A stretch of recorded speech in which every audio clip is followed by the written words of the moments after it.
Hello everyone. आपने ये photograph देखी है ना? जी हाँ। अगर आप बायोलॉजी के स्टूडेंट हैं तो आपको पता होगा कि ये एक सेल के अंदर जो क्रोमोसोम होते हैं उनकी फोटोग्राफ है। पर क्या ऐसा हो सकता है कि उसके किसी सेल में ये हर एक नंबर के साथ दो क्रोमोसोम ना हो बल्कि एक ही क्रोमोसोम हो? और क्या ये सब कहीं ना कहीं लिंक्ड है हैप्लॉइड और डिप्लॉइड से? और ये सी वैल्यू क्या होता है, आइए देखते हैं इन सब को। Hello everyone, welcome to the biology junction. So term diploid या हैप्लॉइड ये हम लोगों ने अक्सर सुना है कि ये सेल डिप्लॉयड है, ये सेल हैप्लॉइड है। एक्चुअल में डिप्लॉयड या हैप्लॉइड का मतलब क्या होता है? इसका मतलब होता है number of sets of chromosome present in each cell, यानी हर एक सेल में या जिस सेल की हम बात कर रहे हैं उस सेल में कितने सेट हैं क्रोमोसोम के।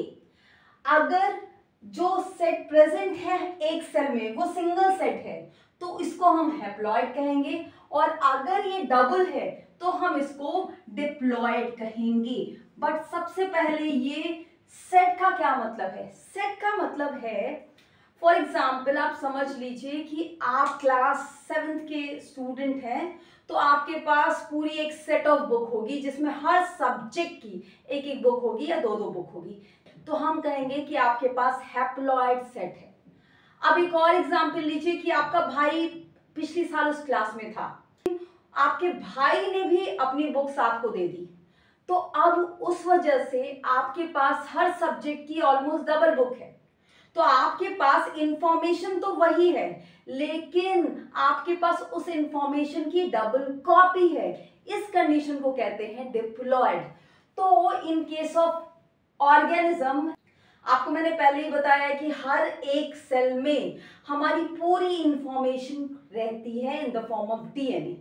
तो हमारी पूरी इंफॉर्मेशन जो इस सेल में in the form of DNA है, जब वो कॉम्पैक्ट होती है, तो इन केस ऑफ ह्यूमन, अगर हम ह्यूमन का केस लें तो ये टोटल इंफॉर्मेशन 23 क्रोमोसोम्स बनाती है। तो अगर हम आप इसको काउंट करेंगे तो 23 क्रोमोसोम में ये पूरी इंफॉर्मेशन आ जाएगी। तो इस 23 पेयर को कहेंगे हैप्लॉइड।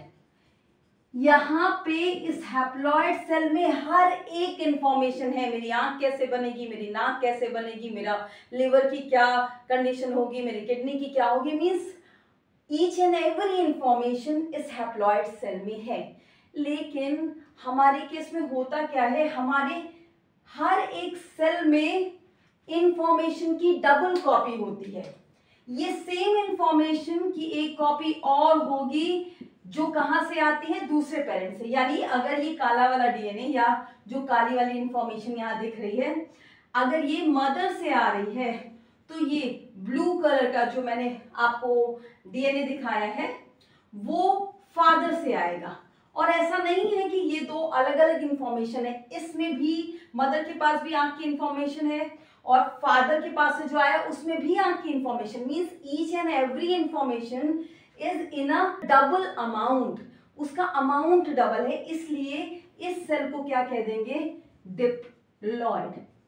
इसीलिए हमारे केस में जो क्रोमोसोम्स होते हैं वो 23 नहीं होते, 23 पेयर्स होते हैं, क्योंकि ये जो दूसरी इंफॉर्मेशन है जो कि फादर के पास से है वो भी 23 क्रोमोसोम बनाएगी। बस अंतर एक ही होता है कि मदर एक्स क्रोमोसोम देती है in case of sex chromosome, जबकि फादर के पास से वाई क्रोमोसोम आता है। Rest is the same. तो ये इस तरीके से 23 पेयर्स हो जाते हैं जिसमें 23 एक पेरेंट से आता है और 23 दूसरे पेरेंट से आता है। तो ये होता है कॉन्सेप्ट हैप्लॉइड एंड डिप्लॉइड का। सो नाउ अगर हम इन दोनों क्रोमोसोम्स को देखें तो मैंने ऐसा स्ट्रक्चर इसलिए बनाया है क्योंकि एज आई सेड कि क्रोमोसोम जो है वो कॉम्पैक्ट फॉर्म होता है डीएनए का, तो डीएनए कुछ ऐसे ही कॉम्पैक्ट होके ऐसा स्ट्रक्चर बना देती है जो बीच में कंस्ट्रक्टेड रहती है, जिसको हम लोग सेंट्रोमियर कहते हैं। तो यहाँ पे ये है सेंट्रोमियर। अब अगर ये ह्यूमन का क्रोमोसोम है, फॉर एग्जाम्पल सपोज कर लीजिए क्रोमोसोम नंबर 1 है, तो ये अगर 1 है तो ये 1 डैश है, दैट मीन्स ये कॉपी ये फादर से आ रही है और ये कॉपी जो है वो मदर से आ रही है।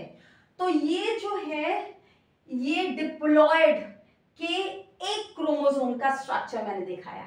इसमें अगर हम इसके डिफरेंट प्लेसेस पे जीन देखें तो वो सेम होंगे। फॉर एग्जाम्पल अगर यहाँ पे मेरी आई का कलर का जीन है तो यहाँ पे भी आई का कलर का ही जीन होगा। और आईज, नोज, माउथ मीन्स जितने जीन हैं इस वाले में उतने ही इसमें होंगे। अगर इनका शेप देखिए तो शेप सेम होगा। अगर आप इनकी साइज देखिए तो साइज भी सेम होगा। अगर आप इनके जीन की पोजीशन देखिए, जीन का लोकस देखिए तो वो भी सेम होगा। यानी हर एक पोजीशन पे एक डेफिनेट जीन ही होगा जो दोनों में एक होगा। एंड दैट्स व्हाई इन दोनों क्रोमोसोम्स को कहते हैं होमोलोगस क्रोमोसोम। और एक्चुअल में इनमें से एक पेरेंट से आता है और दूसरा दूसरे पेरेंट से आता है। तो अगर हम ह्यूमन की बात करें तो हम ह्यूमन के केस में हमारे पास होते हैं 23 पेयर्स और 23 पेयर्स में से 22 पेयर्स यानी एक से लेकर और 22वें क्रोमोसोम तक ये होमोलोगस होते हैं, यानी ये शेप में, साइज में, सब में सेम होते हैं। जबकि एक पेयर जिसको कहते हैं सेक्स क्रोमोसोम ये होते हैं हेट्रोलोगस। हेट्रोलोगस क्यों होते हैं? क्योंकि जो मदर होती है वो एक्स क्रोमोसोम देती है बच्चे को, जो कि शेप में ऐसा ही होता है ऑलमोस्ट। जबकि जो फादर होता है वो वाई क्रोमोसोम जो देता है, जो कि बहुत ही छोटा होता है और उसमें बहुत कम जीन प्रेजेंट होते हैं। एक और बहुत इंपॉर्टेंट बात, जो आपका सिंगल सेट क्रोमोसोम है उसमें जो डीएनए प्रेजेंट होता है, जितना भी डीएनए प्रेजेंट होता है, अगर उसको हम पिकोग्राम में रिप्रेजेंट करें तो हम उसको कहते हैं सी वैल्यू। फॉर एग्जाम्पल अगर ह्यूमन है तो ह्यूमन के हैप्लॉइड सेट में, यानी कि जो 23 क्रोमोसोम है, सिर्फ 23 क्रोमोसोम, 23 पेयर नहीं, यानी हैप्लॉइड सेट में जो डीएनए होगा उसको पिकोग्राम में अगर हम कैलकुलेट करके बोलें तो हम उसको उसकी सी वैल्यू से रिप्रेजेंट करेंगे। तो अगर हम डिप्लॉयड सेल लें, यानी मान लीजिए हमने ह्यूमन की लीवर की सेल ले ली और उसकी सी वैल्यू पूछें तो वो क्या हो जाएगी? Double the amount of haploid, यानी 2C वैल्यू हो जाएगी किसी भी डिप्लॉयड सेल की। अब यहाँ C वैरी करेगा person to person, means human के केस में वो कुछ और हो सकता है, रैट के केस में कुछ और हो सकता है, या किसी और ऑर्गेनिज्म के केस में कुछ और हो सकता है। अब डिप्लॉयड और हैप्लॉइड सेल्स होंगी कहाँ? कौन सी सेल डिप्लॉयड होंगी और कौन सी हैप्लॉइड? तो अगर हम ह्यूमन की लाइफ साइकिल देखें तो आप, अगर ये पूरा ह्यूमन का लाइफ साइकिल है तो आप देखते हैं कि ह्यूमन जब पैदा होता है तब से वो जो फर्स्ट सेल होती है जाइगोट, दैट इज डिप्लॉयड।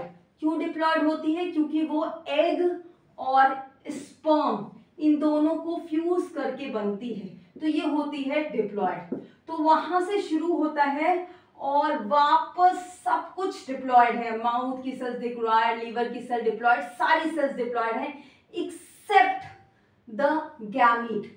जब हम रिप्रोडक्टिव स्टेज में आते हैं, मैच्योर होते हैं, और जब हम गैमीट बनाते हैं, यानी एग और स्पर्म जो प्रोड्यूस होते हैं, केवल वही हैप्लॉयड होते हैं। रेस्ट ऑल द सेल, ये सब क्या है? डिप्लॉयड है। Case of human all the somatic cells वो क्या होती हैं? वो होती हैं डिप्लॉयड।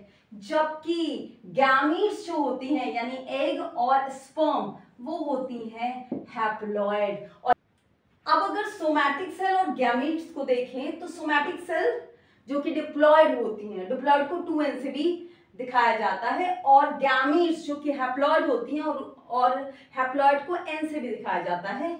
तो सोमैटिक सेल बनती किससे है? तो सोमैटिक सेल बनती है किसी और सोमैटिक सेल से, यानी ये जो अगर एक हम कोई भी सेल ले लें सोमैटिक सेल, तो वो क्या होगा, उसका क्रोमोसोम नंबर होगा 2n। In case of human 46 chromosome होंगे या 23 पेयर्स होंगे। साथ में अगर इसकी हम C वैल्यू को कैलकुलेट करें, तो अगर हैप्लॉइड होती तो C होता, तो डिप्लॉयड है तो वैल्यू क्या होगी, 2C होगी। ये क्या करती हैं, ये डिवाइड करती हैं और डिवाइड करके दो सेल्स बनाती हैं जो इन्हीं के एकदम जैसी होती है, यानी उनका भी क्रोमोसोम नंबर 2n होता है और C वैल्यू 2C होती है। इस तरीके के डिवीजन को कहते हैं माइटोसिस। आपने नाम जरूर सुना होगा।